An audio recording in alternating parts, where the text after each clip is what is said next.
My name is Venu Krishnadas, and this is a real team collaboration tonight. We have lots of local devotees here from Katikati and surrounds.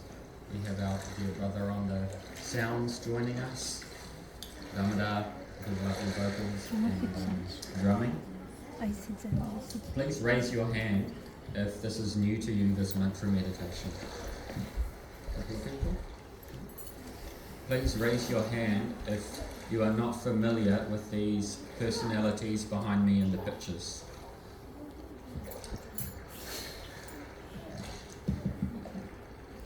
We want to learn a little about them tonight, but we won't jump ahead.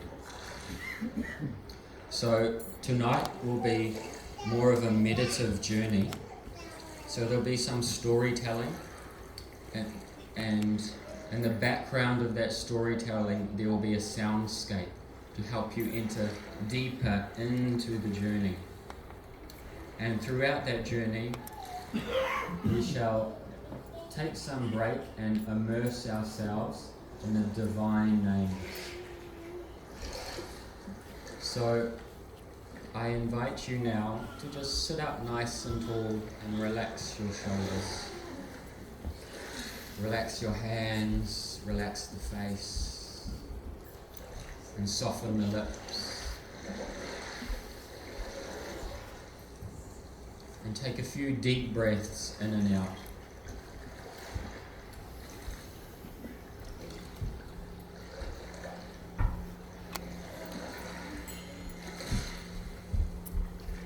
Relax the thinking mind and connect with your own breath.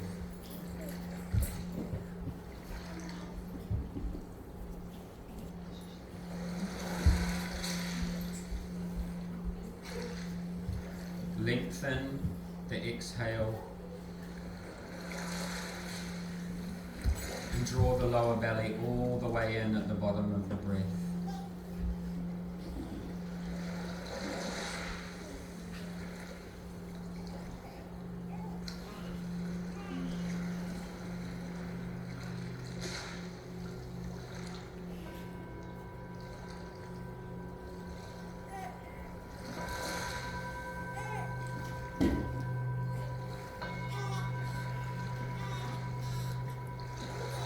Just as the tides of the ocean go in and out each day.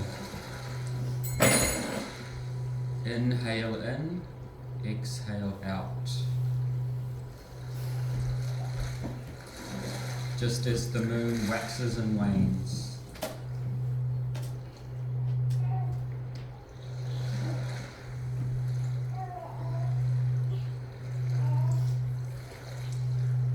I will chant a few invocation mantras to begin.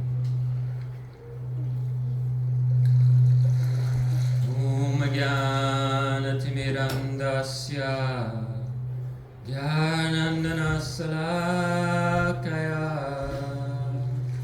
Chakshu Anmilitam Yena Tasmai Shri Gurave Namah Narayana Parayana Jarankara Nashana Rupa Nugamitra Prema Purujanayate Namah Namo Vishnu Padaya Rahadikaya Priyatmane Shri Srimad Bhakti Vedanta Narayana Nityanamane Namo Vishnu Padaya Krishna Prastaya Bhutale Srimate Bhakti Vedanta Swami Namane Vandeham Shri Guru Shri Yuta Parakamalam Shri Guru Vaishnavamscha Shri Rupam Sagrajatam Sahaganu Raghunatha Vitam Tvam Sajivam Swadvetam Savadutam Prahijana Sahitam Shri Krishna Chaitanya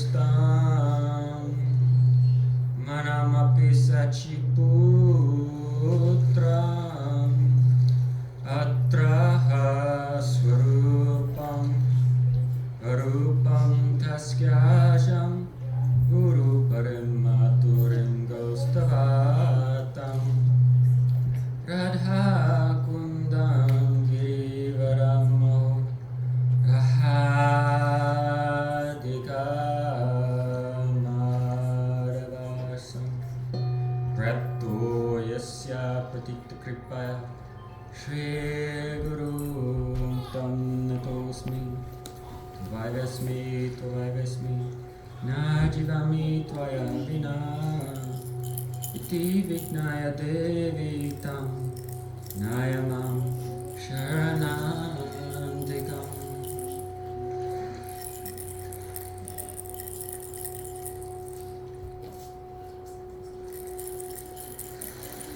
So first of all, I am paying respects to my spiritual master, to his spiritual master, and to his spiritual master, all the way back in unbroken procession, where the divine current descends to us, going all the way back to the smiling personality of reality himself, Sri Krishna. And I also pay respects to everyone here, my dear brothers and sisters.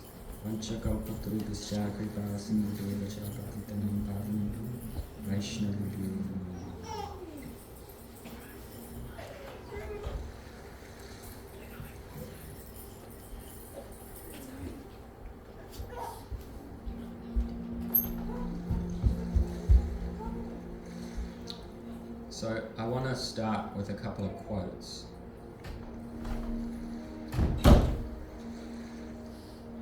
A person does not hear sound only through the ears. He hears sound through every pore of his body. It arouses a person to greater passions, or it calms him. Sound becomes visible in the form of radiance. These divine mantras that we are chanting tonight, this is not material sound. This is spiritual sound vibration. So the next time we chant, I invite you to open the doors of your heart and allow the radiance of the soul to shine through. Now, there's something common to every person in this room. And it's not just that you have nothing better to do tonight. Every person in this room has a commonality. For so many people in the world, that commonality may be in a state of dormancy. It may be in a state of slumber. But for those fortunate souls, the light of consciousness, of spirit, has begun to awaken.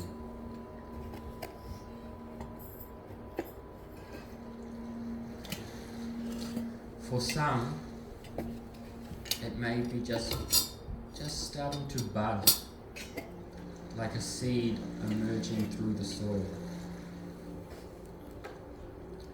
For some, many, many decades, they have been cultivating this creeper, this jasmine-like vine of loving spiritual devotion. So we want to pour some water and nourish that creeper tonight.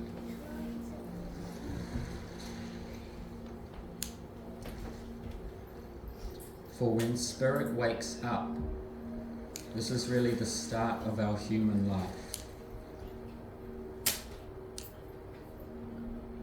In Vedanta Sutra it is said, Atato Brahma Jigyasu. Now is the time to inquire about the truth.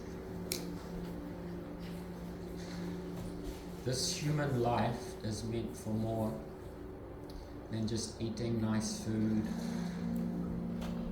just sleeping in your bed, just procreating your species, or trying to create some nice position in the world for yourself. All of the animals are doing these things. So if we are also only engaged in that, then that is no better than the animals. And the animals are not destroying the planet in the process of doing that. So this human life is very, very precious. Now, nobody wants to grow old. Nobody wants to get disease. Nobody wants to get sick. Nobody wants to die. But by force, whether you like it or not, old age will marry you. Disease will marry you. You'll have a divine union with, not really divine, you'll have a union with old age. Until when? Death do you part. So perhaps you know, there's a very old story from the Upanishads.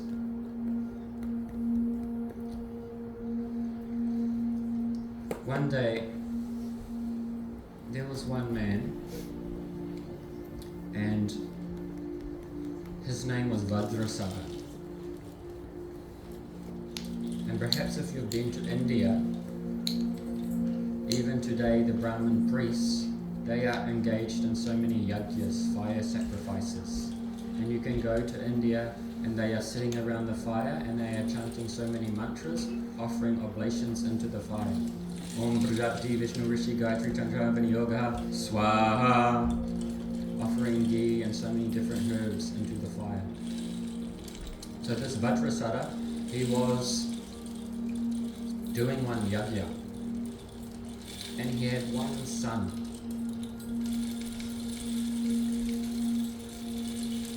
In the process of the yajna, one should also offer gifts. Gifts to the Brahmins, to the priestly class to facilitate the yajna on your behalf. But this Vajrasara, he was quite a miserly person. So the gifts he was offering were some cows. But these cows were barren. They will not give milk. So he was a cheapskate. And then his son, he knew that he was offering barren cows to the Brahmanas. So he approached his father and he said, "What is the use of giving these cows? They won't give any milk." And his father hushed him down. "Go away, son." And the yajna was going on. And sometimes, as young children do, he kept coming and pestering the father. And then he had a very simple heart. And he asked his father, "Oh, Peter Street, when will you offer me?" And the father told him, "Go away." And then he came back, "Oh, Peter Street, when will you offer me?" And then the father became quite annoyed. And he said, "I will offer you to Yamaraj, to death. Go away." That boy's name was Nachiketa. So then Nachiketa, being very simple-hearted, he thought, well, everyone's going to die. Everyone's going to meet death. So I'll just go there now. Why wait? So off he went and he travelled to Yamaloka, to the abode of death. And when he got there, Yamaraj and his wife, they were not home. They'd gone on holiday.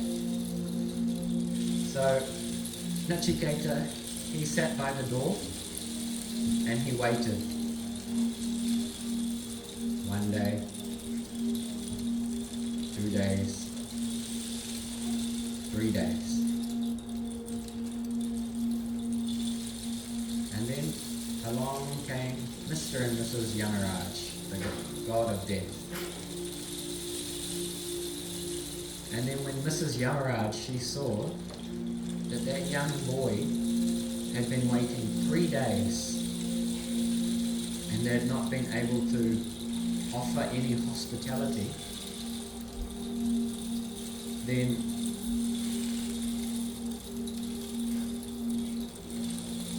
she said to her husband, "Oh, you should give him some boons, some gifts. You should offer him something in exchange for him to having to wait."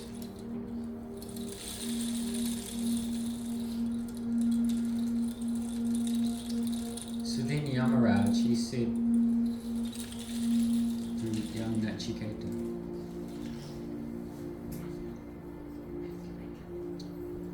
"What boons would you like?" And Nachiketa, he thought about it for a second, and he remembered, when I left home, my father was really angry at me. He was really upset. So the first thing I request from you, Yamaraj, is when I get back home, my father is calm, he is peaceful, and he has forgiven me. So Nachiketa, he requested this, and Yamaraj said, "Yes, I agree. That's no problem." So then, after that,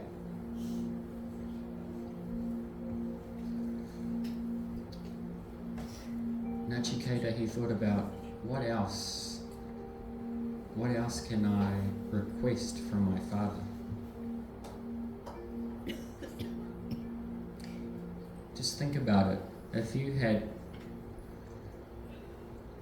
any request, any wish that could be granted, what would you ask for? What would you ask for?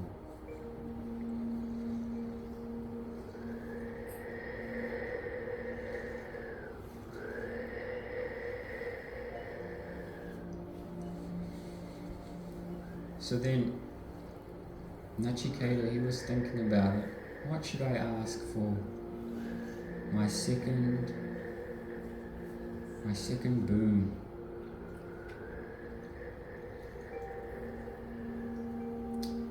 And then Nachiketa, he requested to Yamaraj, the people in heaven, they don't fear you, death.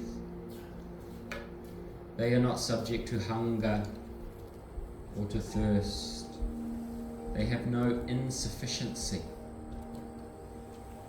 And everyone there is blissful. So please grant me the scientific knowledge, the fire sacrifice, the yajna, by which people can go to heaven and attain immortality.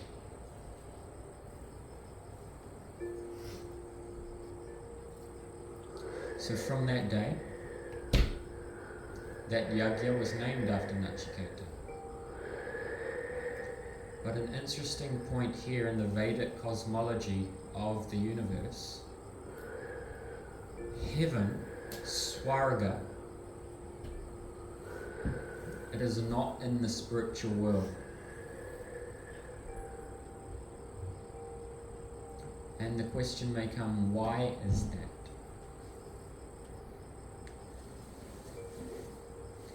The Vedas always ask, what is our motivation? Behind whatever you're doing, what is your motivation? So many of us, we may have some kind of conception of the spiritual world, of God, and we want to go to heaven, and I will enjoy. I will be sitting on a cloud, or I will get 72,000 this or 72,000 that. I will be drinking the mead, the honey wine. There's nothing wrong with that, as you like. But that's still about me. So the passport, the visa entry to get into the spiritual world, no ego, no self-centered ego. So that's why heaven, if you want to go to heaven to enjoy for yourself, it's one planet in the material universe. And when your karma runs out, you'll come back to earth. So, Atato Brahma Jigyasu. Now is the time to inquire about the truth. What is our ultimate welfare?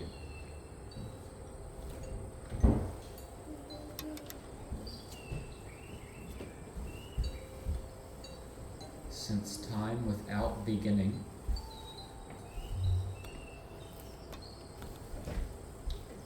we have been in samsara chakra.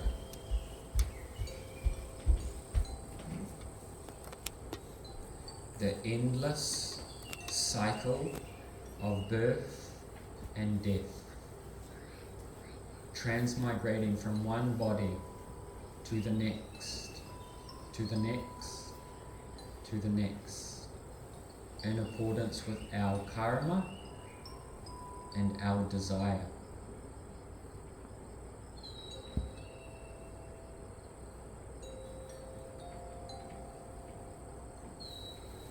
Since time immemorial, we have been in this cycle of samsara.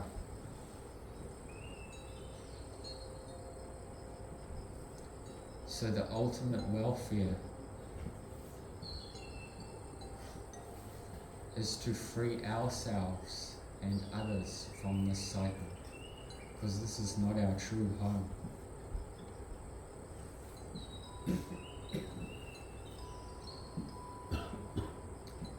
In its natural state, water is pure. It is liquid and it flows. It is clear. But you take that pure flowing water and you put it in the freezer. What happens? The water becomes hard. And you leave it in there a long, long time.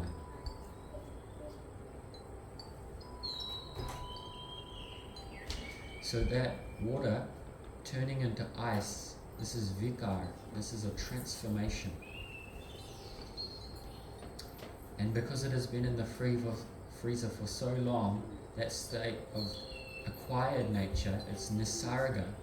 We think, oh, this is the natural state of water. It's ice. So since we have been in this cycle of samsara, since time without a beginning, we have an acquired nature. The heart has become hard like ice. And we are absorbed in only serving ourselves or the extension of ourself.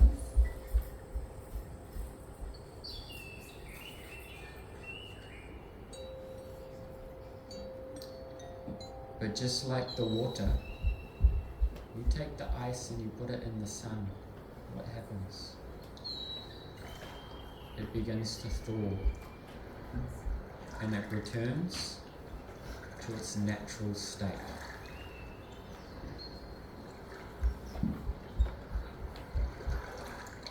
So what we're sharing tonight, this is called Bhakti Yoga. It's not some blind philosophy. It's not some religion. It's not just some philosophical system. This is the natural process of thawing the heart so we can manifest our natural state. That is our Jaya Vardhana. That is our telos.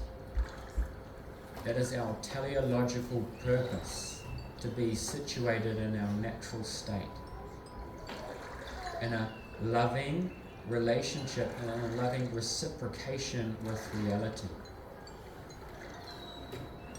This is our inheritance. Amritasya Putra, children of nectar, claim your inheritance. So Nachiketa, he was coming to his third boon from Yamaraj. So he was thinking, oh, number 3, what shall I ask? So Nachiketa, he said, some people talk about the soul. Some people believe in the soul. Some people think it's fictitious. Some people hear about it but still can't understand it. Is there a soul? Is there not a soul? He asked Yamaraj, oh please explain to me. Atma Tattva. Explain to me scientific knowledge about the soul.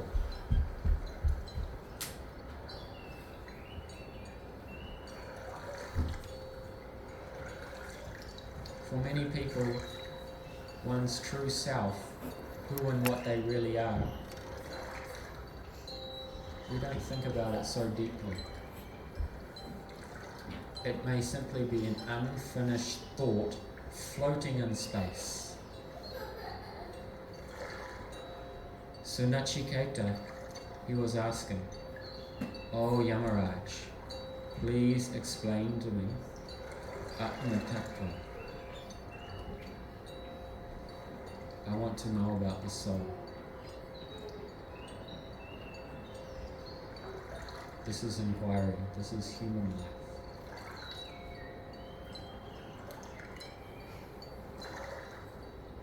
So then Yamaraj said, this subject is not so easy to understand.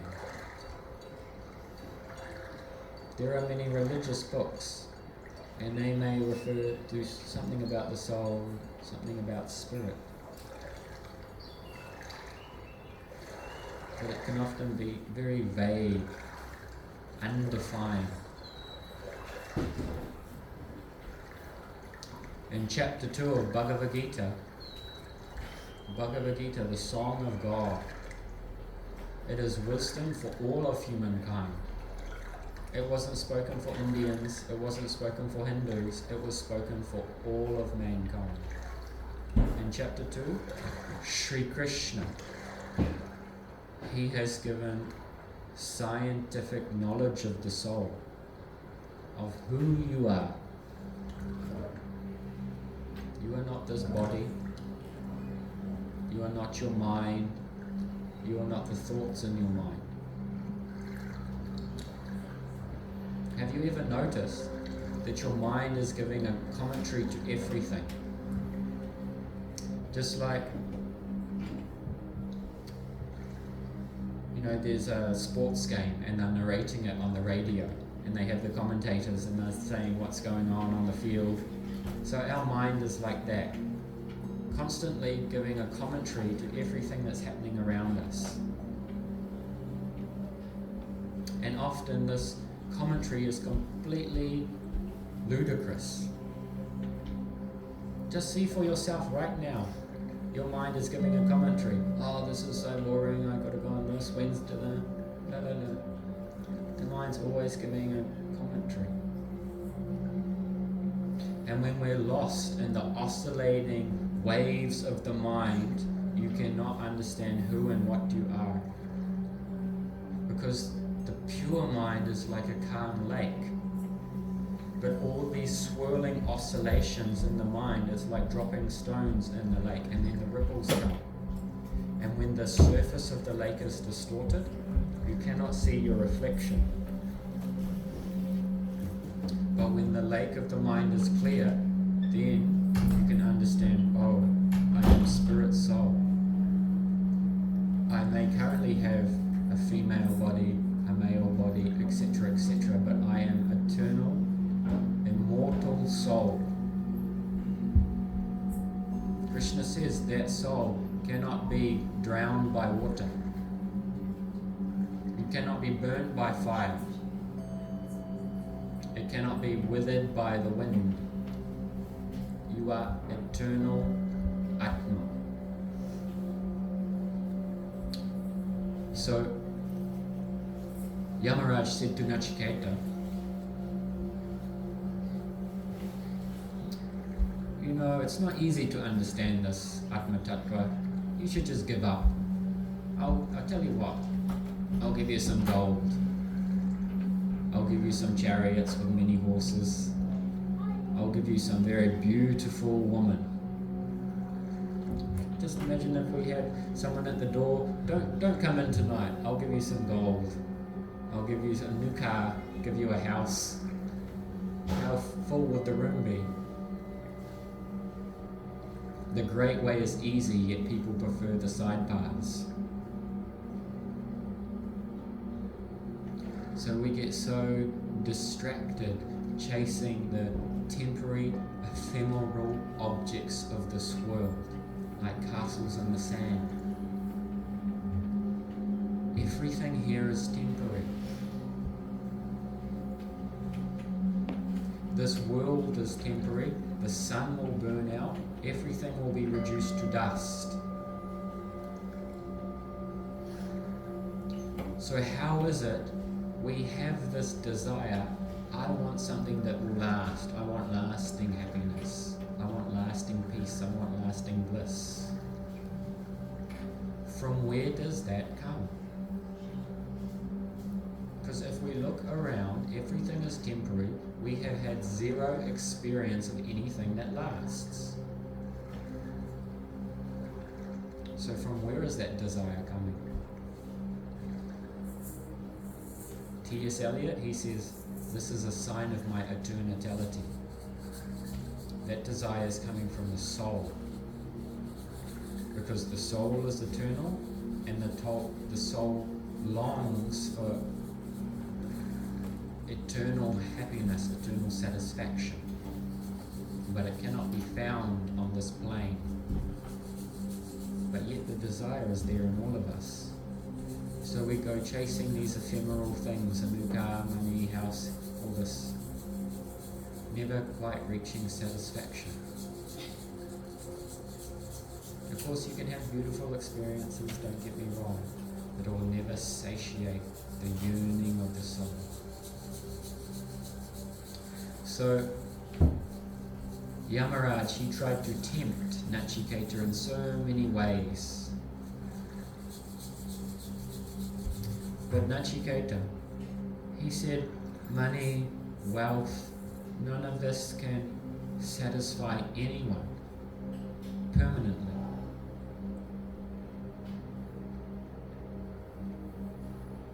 So please teach me Atma Tattva. I want to know about the soul. So we can follow two paths in our life. The path of external happiness or the path of internal satisfaction.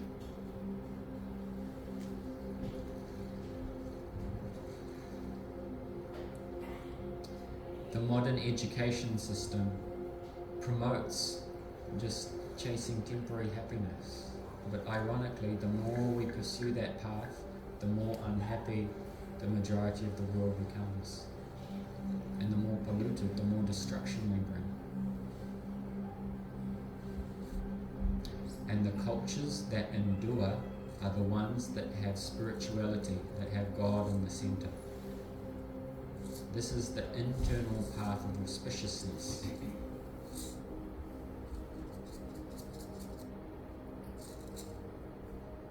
So, Nachiketa,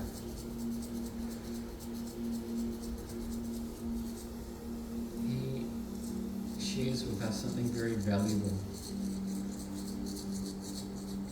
And he was also very simple-hearted. Spiritual life is very easy if you don't have duplicity.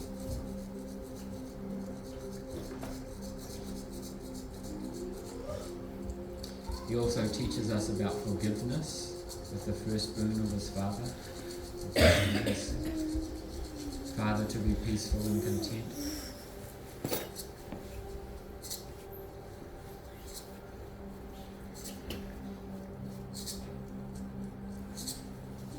So in this temporary life, we can obtain the eternal. Realize who we are and engage in a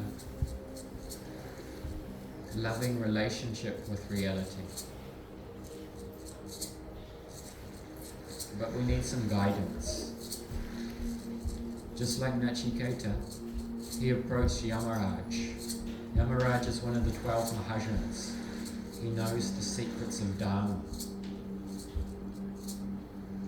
So if we want to study biology, we want to study chemistry, we want to study engineering, without a second thought we'll enroll in some university, some educational facility. But the most important aspect of your life, that is the spiritual subject, so often we think, I can figure it out for myself. But if you could figure it out yourself, you wouldn't be here. And the proof that we haven't figured it out is that we are here. Because those who really figure it out, they don't stay in the cycle of samsara.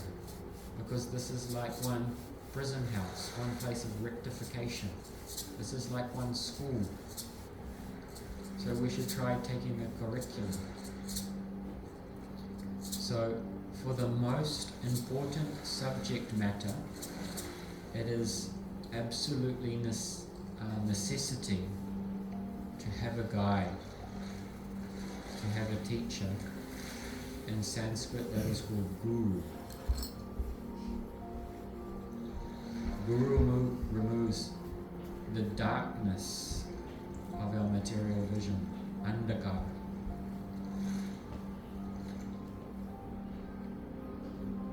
So the story of Nachiketa helps us to understand the importance of realizing who we are and the importance of taking guidance.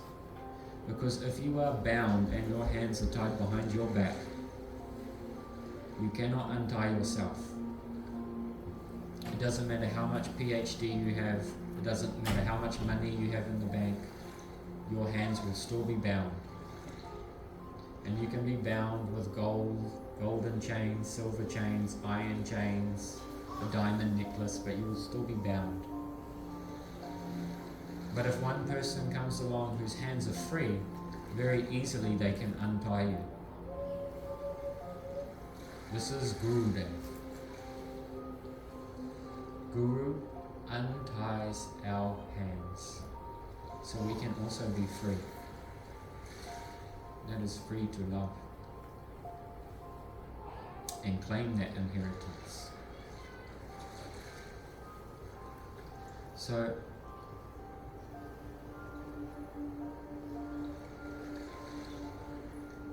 inside there's a calling to pursue this in the heart.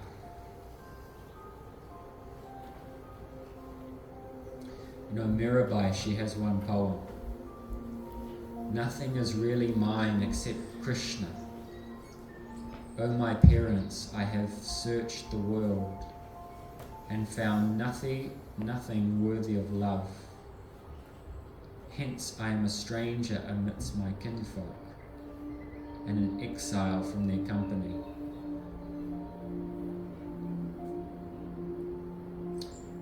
If the majority of the world is going in one direction, it doesn't make them correct. Try to follow the path of the saints.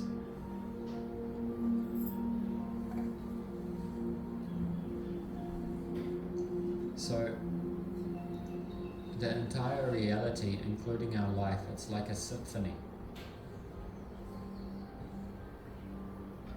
But in a symphony, or if you're practicing some musical instruments or some music with your friends, maybe in a band or something, sometimes maybe one of them, maybe a few of them, might be a little offbeat, a little out of tune.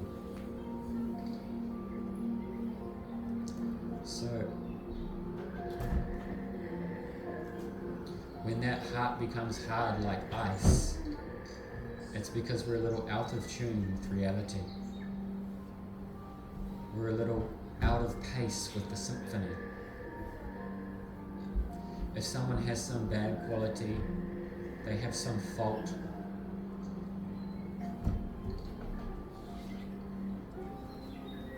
forgive them, for they know not what they do. They are out of tune. Help them. First help yourself by getting into tune yourself, and then you can help others. So Guru, the teacher, he's one music teacher, tuning us back into alignment so we can participate in a loving symphony of reality. So follow that longing in the heart. Follow that longing.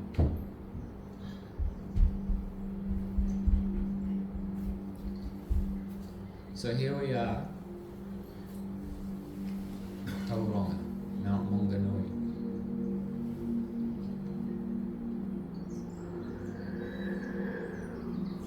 There's a very prominent mountain just behind me.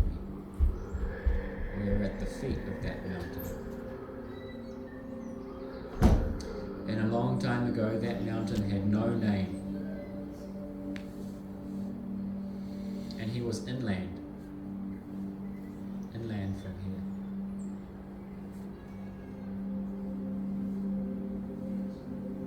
And he would look to the east, to the ocean.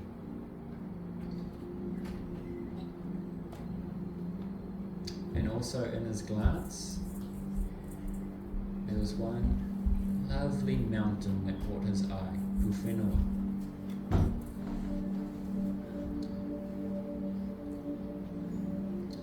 She was draped in luscious green foliage. So many trees, so many ferns. She was beautiful.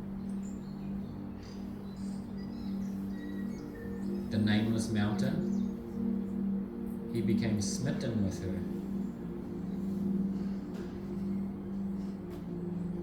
But alas, she'd already given her heart to another.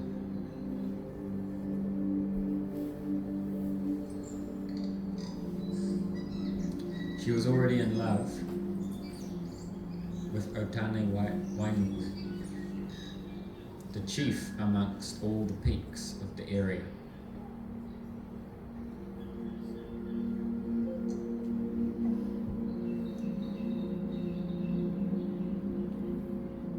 The nameless mountain, his love grew stronger every day for Pūwhenua. But he knew he could never be with her, and he longed to be with her.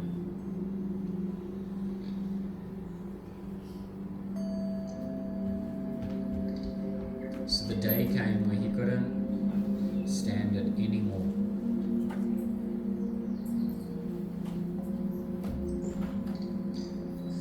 So he approached his friends, the Patupaiheri, the fairy people of the forest.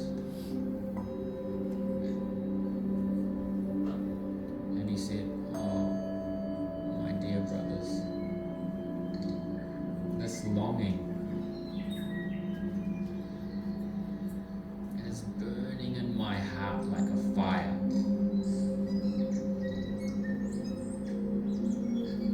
The separation is consuming me. I cannot tolerate it anymore.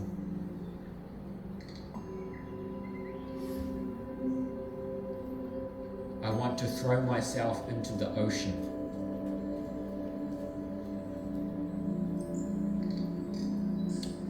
So then he asked the help of his Patupahiri friends, please take me to the ocean so I can extinguish this burning separation of love. So then one night, the Patupahiri, they weaved so much harakeke, so much flax, and made so many ropes, and they put it around the nameless mountain, and they began to pull and pull. Just like the devas and the demons got together during the churning of the ocean of milk and was pulling the mountain on the back of Groma, tortoise incarnation, to extract nectar. If you go to Angkor Wat in Cambodia, this relief is around the whole main temple. So this churning was going on as they were pulling the nameless mountain towards the ocean. And this was gouging a huge ravine into the land that would fill up with waters later. So have you ever felt that longing in the heart? The burning of the fire? So they were pulling him towards the ocean.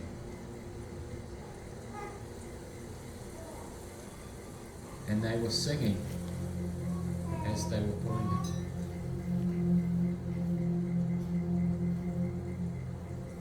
But then just as they were getting to the ocean, Aruni, the first light before the sun started to emerge, the first rays of the sun.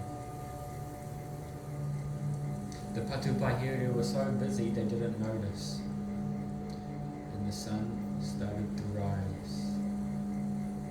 They can't be out in the sun. So then they stopped.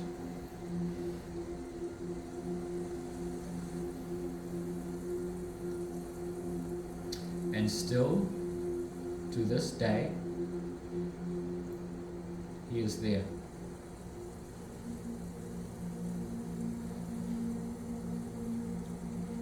Right on the shore of the ocean.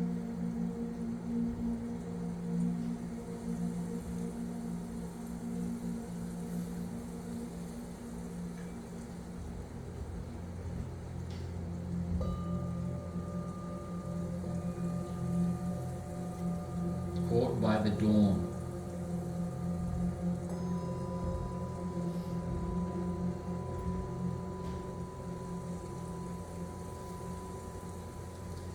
So everyone here, knowingly or unknowingly,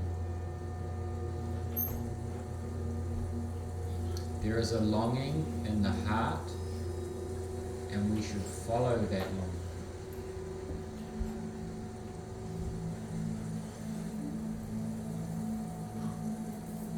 And follow it all the way.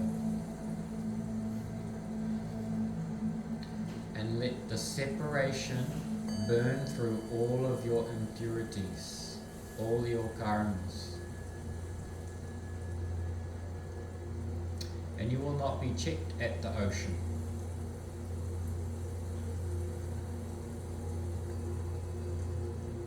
You will cross this ocean.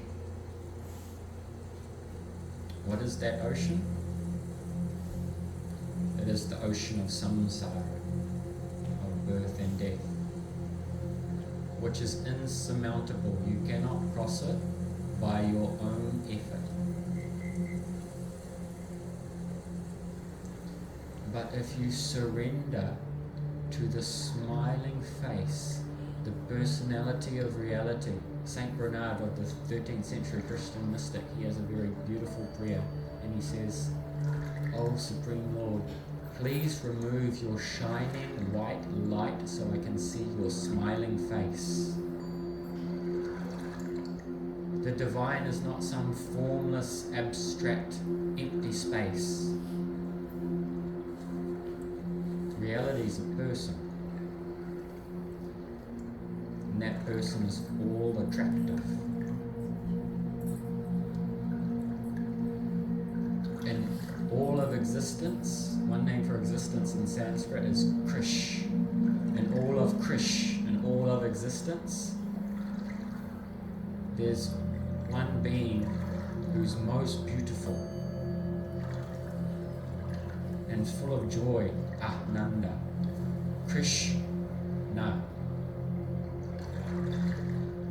That being who is most beautiful and is full of bliss in all of existence, that is Krishna. And we have an eternal relationship with him.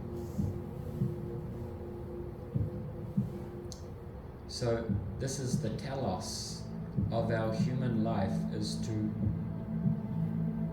awaken that relationship.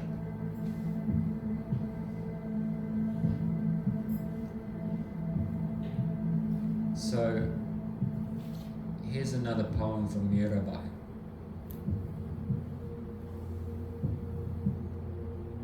It's called Awake to the Name. To be born in a human body is rare.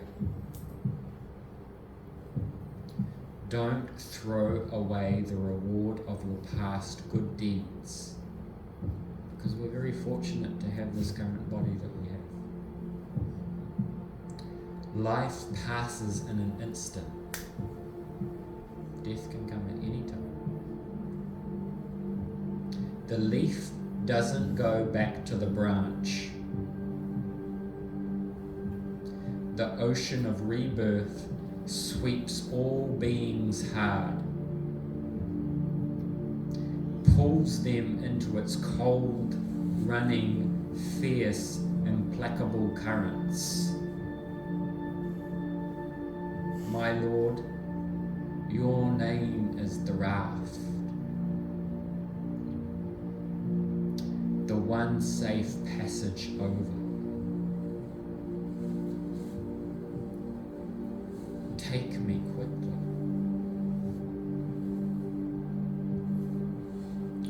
All the awake ones travel with Mira, singing the name. She says with them, get up, stop sleeping. The days of our life are short.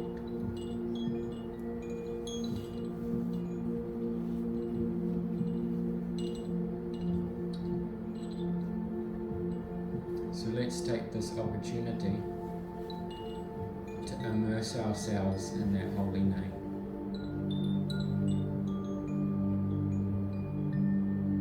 And then we'll have a little more story.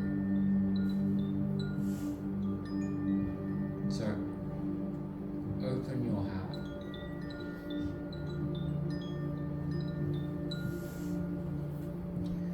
Allow the name to come through.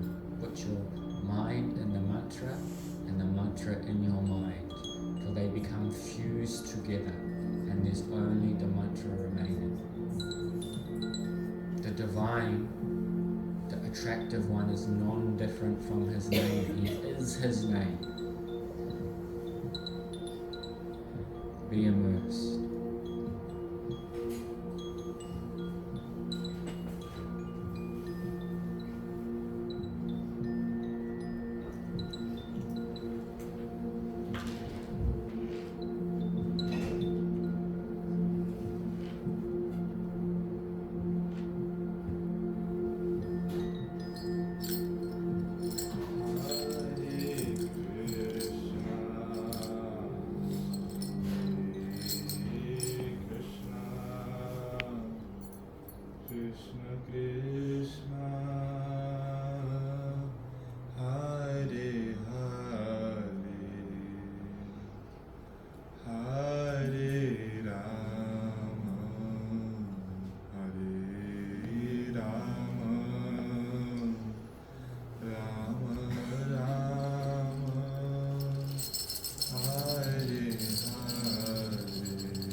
Krishna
Krishna,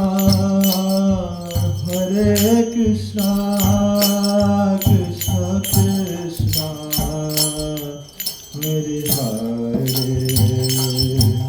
Hare Rama, Hare Rama, Rama Rama, Hare Hare, Hare Krishna.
Hare Rama